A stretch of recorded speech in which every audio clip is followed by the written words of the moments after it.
Conceive, believe, achieve. This is former UFC middleweight champion of the world, Michael Bisping. Paddy the Baddy here. You're listening to Combat Sports UK. And you're watching Combat Sports UK. Lewis Glover for Combat Sports UK here with PFL lightweight Stevie Ray, who fights at PFL 6 on June 23rd, live on DAZN. How you doing, man? Thanks for taking the time to talk to me. Yeah, I'm all good, man. How are you? Very well, thank you. Enjoying the weekend, enjoying the nice weather. It's been a good one. You'll be taking on Clay Collard, fellow veteran at PFL 6. How do you see yourself matching up with him? It's going to be a tough fight. Yeah, Clay's a tough fighter. But you know, from even seeing him fight, like, you know, watching him fight the last few fights and stuff, like he's a guy that I've watched and I've thought, you know, his style matches up well with mine, I think. And he's a guy I think I could beat. So even before I got matched with him, I asked on one of his posts, I said, put me with him. Those are the kind of fighters I want to fight. Guys that come and bring it. No guys like no disrespecting Nathan, but yeah, he took me down and lied on me, and you know, it was snore fest. I'd rather somebody that's going to come and try and knock me out. So yeah, and I got the matchup, so all good. All good indeed. And it sounds like Clay Collard's going to be the kind of dance partner that's going to give you the opportunity to go out there and, if it works out for you, get that quick finish, which is something that you're going to need to be able to progress into the playoffs, similar to last season. So is that something that you've got on your mindset? You want to come out the gates quickly and trying to get 6-5 points? Yeah, I mean, the way the tournament's crazy, man. I mean, I could technically still qualify with 3 points. Depending on how the other fights go. I mean, if I beat Clay by decision, and I had 3 points and he had 3 points, I would go through over him. And then obviously it depends if like Natan ended up with 3, he would go through over me. You know, if Rausch beats Natan, but I think Natan will beat Rausch, so I think Natan's going to go through. I think Olivier's going to win his fight and he'll be through. So yeah, like the 4th place spot, you can go through with 3 points if Burgos and the Japanese dude, if one of them win by decision as well. But I just don't know how that works if there's loads of you sitting with 3 points, and you've not fought each other and it's the same on the scorecards. I don't know how that then works, and I want to find that out. Actually, I want to make sure, because I don't want to get fucked over. And it's a case of, like, say the 4th place spot is like we're all sitting on 3 points and they put through Burgos because he's a bigger draw. I'm like, I'm not wanting fucking bumped like that. So I want to know before going out what I need. Last time out, I was fortunate where me and Pettis were actually like a week or 2 weeks later, so I knew exactly what I needed, and I prefer that. I am later on the card. I think I'm like first fight of the main card. There's 2 lightweight fights after me. So I could potentially be going through, and then I'll be in like Rausch's shoes this time. So let's say I get the win and I'm going through. Someone can then spoil my party. You know, the Nishikawa and Burgos. If one of them then get a finish, that then puts me out. So it's kind of like what happened last Thursday. Chris Wade got a first round finish. He was going through. He was sitting in 4th place. All he needed was Brendan to get beat, and as long as it wasn't in the first round, for him to qualify. So if Brendan won at all, points or decision, points or a stoppage, obviously Chris was out because Brendan would have 8 points.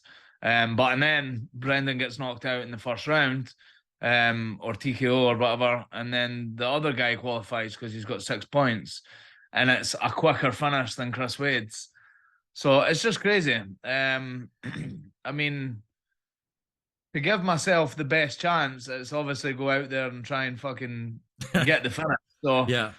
So I'm gonna have a better idea of what I need when I'm going out to fight. Right now, I don't know because there's still loads of fights to happen. But I mean, the fight camp, the preparation, I'm gonna come in there and I'm gonna try and knock him the fuck out from the get go. I'm not even thinking of it as a 15-minute fight.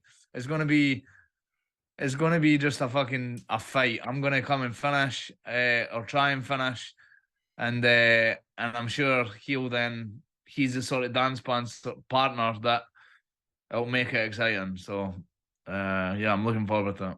It sounds like it's going to be a banger of a fight. And I suppose ultimately all you can do is lean on your own preparation and take care of your own business, because MMA is a crazy game. And I guess no one last week would have expected, the incumbent champion Brendan Loughnane to go out in the fashion that he did. Certainly you can't really rely on the permutations to play out the way that you hope. And the whole point system, tables, qualifying, playoffs that PFL brings to MMA, it just adds another wrinkle into the chaos and unpredictability that is MMA. Do you find that quite exciting, or in terms of representing the PFL, that they're doing things a little bit differently like that?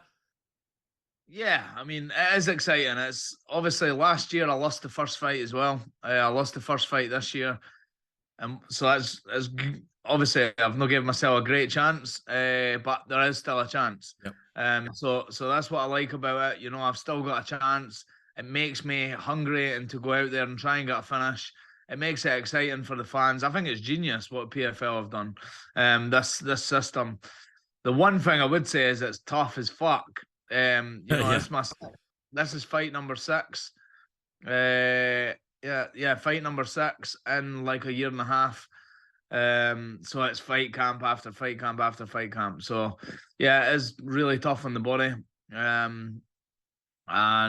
yeah, it's exciting. My body's healthy. And yeah, I'm fucking just ready and excited to go. Awesome. We are certainly looking forward to that. You talked about your preparation. Is there anything you're doing differently ahead of this one, previous to your last fight? I know you mentioned that you weren't necessarily so happy with the way that Natan approached the fight and just wanted to hold you down. Is there anything that you've taken from that and added to your preparation, or is it that was that fight, we're looking ahead now?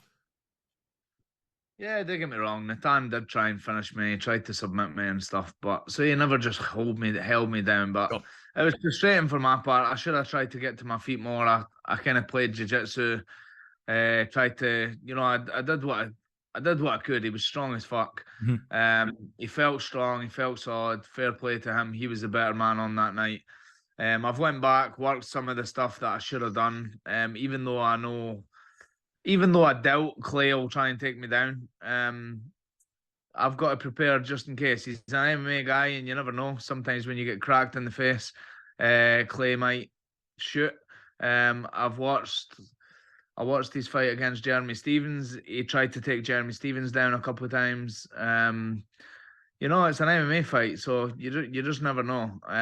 But I've went back.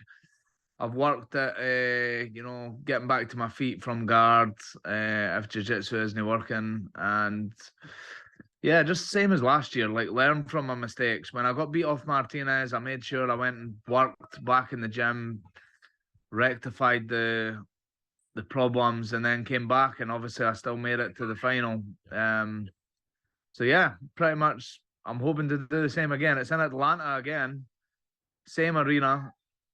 Same date. Last year it was the 24th. This year it's the 23rd. So it's like a day earlier.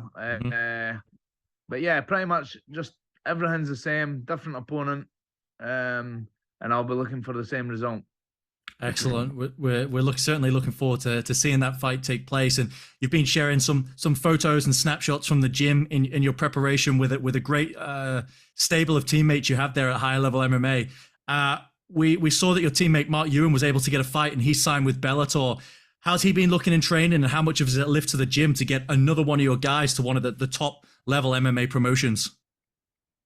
Yeah, I mean, that's the thing with Higher Level MMA. I mean, James has been around the MMA for like almost as long as I've lived.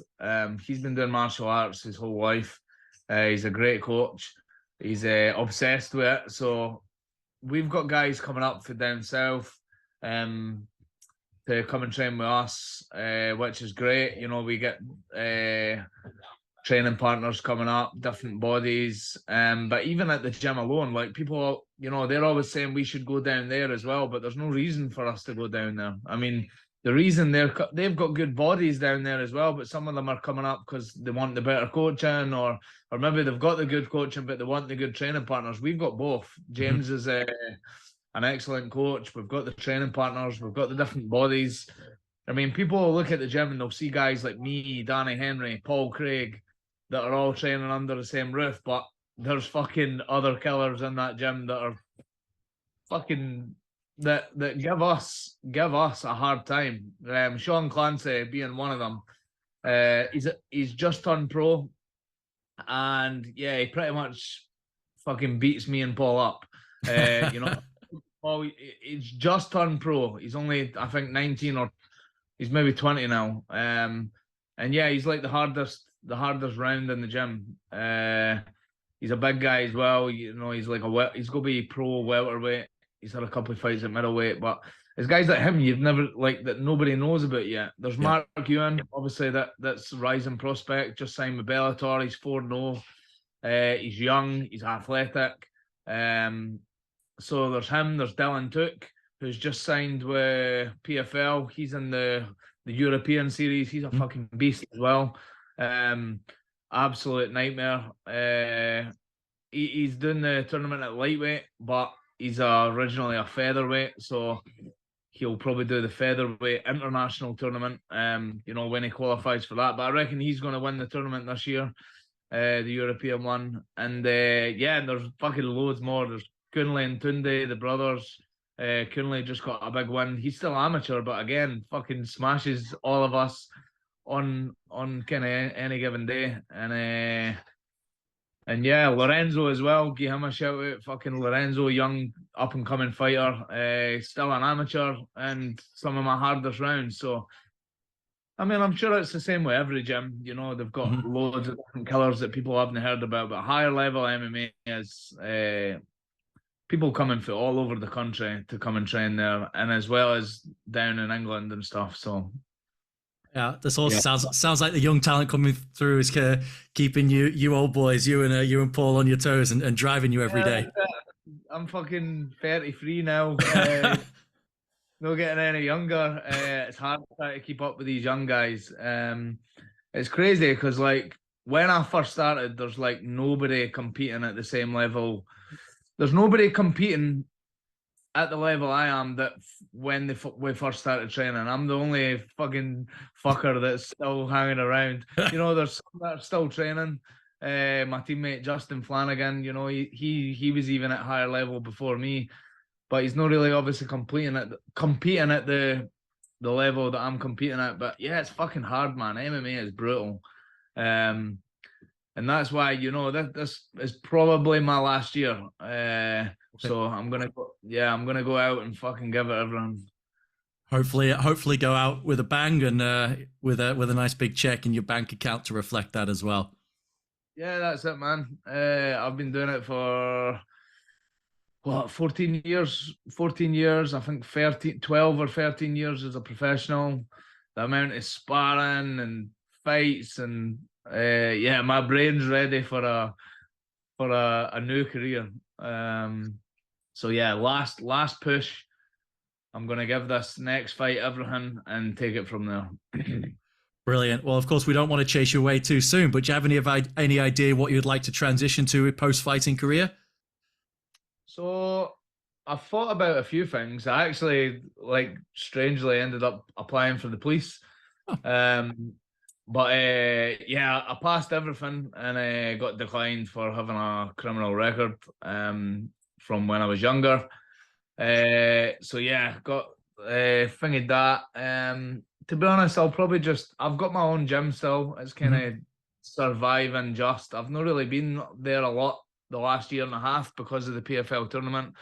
I've had coaches in helping me, which I'm grateful for the help I've had. But yeah, I'm going to try and probably just coach. I'd like to get into management, was thinking about this earlier. I'd like to, after this year, I'd like to maybe start with maybe 3 fighters, look to manage them.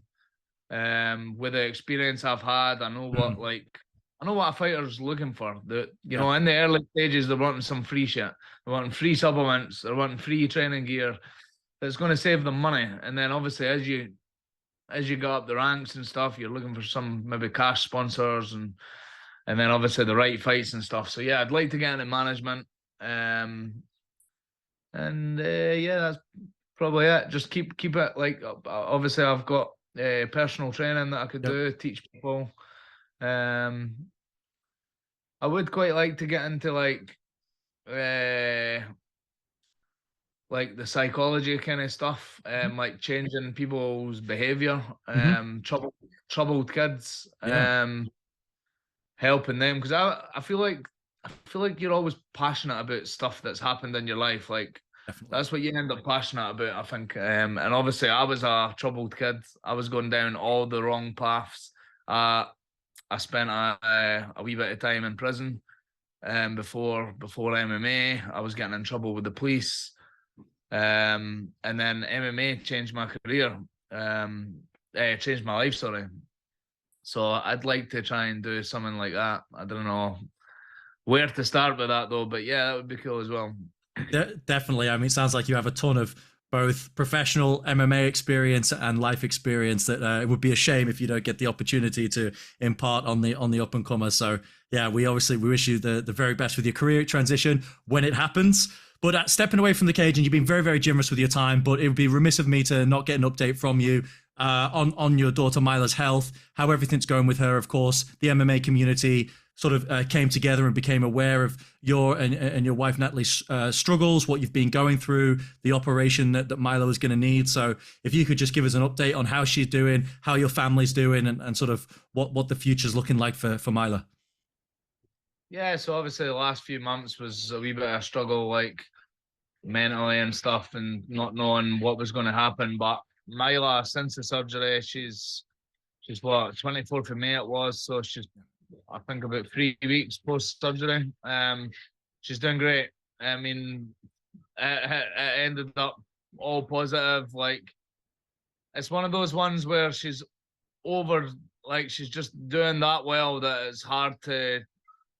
She's running around, wanting to do the cartwheels and jumping around, and we're trying to get her to calm down because we forget it's not been that long ago that she had the surgery. Yeah. I just noticed earlier, like the scars opened a wee bit at the side, so I need to worry for a like infection and stuff. But yeah, she's doing amazing. Obviously it's a waiting game to see if the surgery has fully worked. There's not been any seizures yet. They did take a golf ball size of her brain away, so you know, it has maybe come with some complications in her behaviour or impulsiveness, and because they have took a lot of the frontal lobe away, which is all to do with impulsiveness and like emotions and stuff like that. But yeah, so far so good. She's doing amazing, which obviously takes the ease off me having a fight.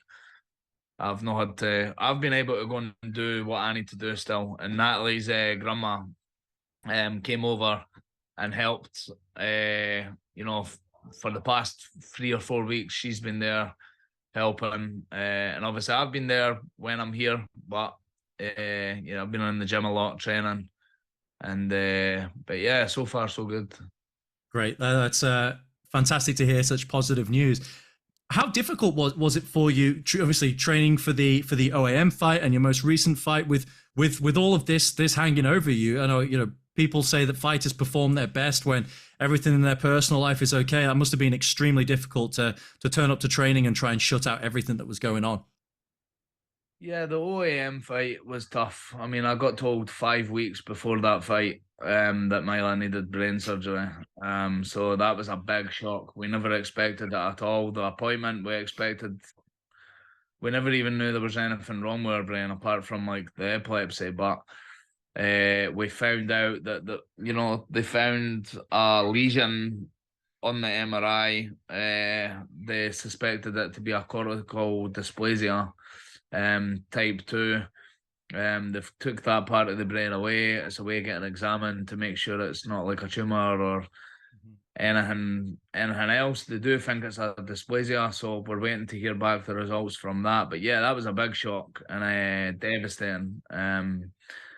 Roller coaster of emotions. Then the Natan fight, not so much. Like, we kind of accepted what was going on, and that there was no any sort of progress. There was nothing happening in that time. I mean, the thing with Natan, I mean, he beat me fair and square. You know, he was a better fighter. I did have a bit of a shit fight camp. I was in hospital for 2 weeks with cellulitis. I had the MRSA, which is basically resistant, antibiotic resistant staph. So my leg was like all big, my knee was fucked up. Instead of training for 2 weeks, I went walking when I probably should have just stayed in the hospital and had antibiotics, but I still had to try and lose weight. So I was walking 10 mile a day for 2 weeks while on IV antibiotics.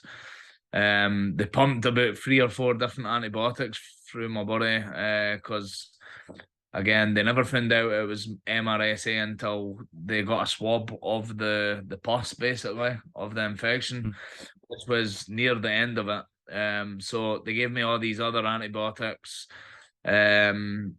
Like, fucking, one of the antibiotics they gave me, like, was for some serious, I can't remember the name of it, but it like helped fucking crazy infections like meningitis and stuff like that. But yeah, and then we found out that antibiotic I was getting was basically useless, and it didn't help. So I got 2 days worth of that for nothing.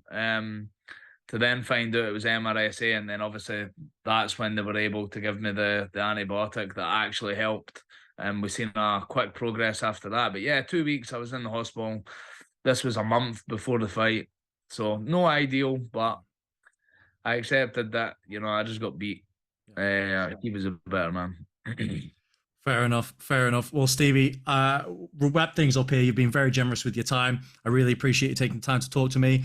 And I'll pass it over to you to have the last word if you want to shout out any sponsors, any teammates, whoever you want to thank for their ongoing support in your career. The floor is yours. Yeah, just thanks to all my sponsors. I mean, I'll try and remember them, but X-Brain supplements, Flora Fusion, CBD company, thanks to them. I've got the float tank. I go and get a sleep total darkness deprivation, I can't remember what you call it, but the float, again, amazing, helps with recovery and mindset and everything else. Tatami Fightwear, they sponsor me, obviously give me the rash guards and shorts and all the equipment, which helps. My Savage Kitchen meal prep, again, making weight cutting so much easier, supplying me with the meals, fueling my sessions. And yeah, this is when I feel awkward. I'm like, oh, who have I missed? but yeah, that Flora Fusion, Savage Kitchen, try to think. I think that's the majority of them. And yeah, just thanks to all my sponsors, everybody that helps, all the support, all the fans. Tune in. I'm going to do what I done last year, get the stoppage and qualify for the playoffs. Sounds like a great plan. You can catch Stevie Ray in action against Clay Collard on June 23rd, exclusively and live on DAZN. Stevie, us at Combat Sports UK wish you the very best of luck, and we're looking forward to tuning in to seeing you get the job done and move on to the playoffs once more. Thanks very much. Thanks, man.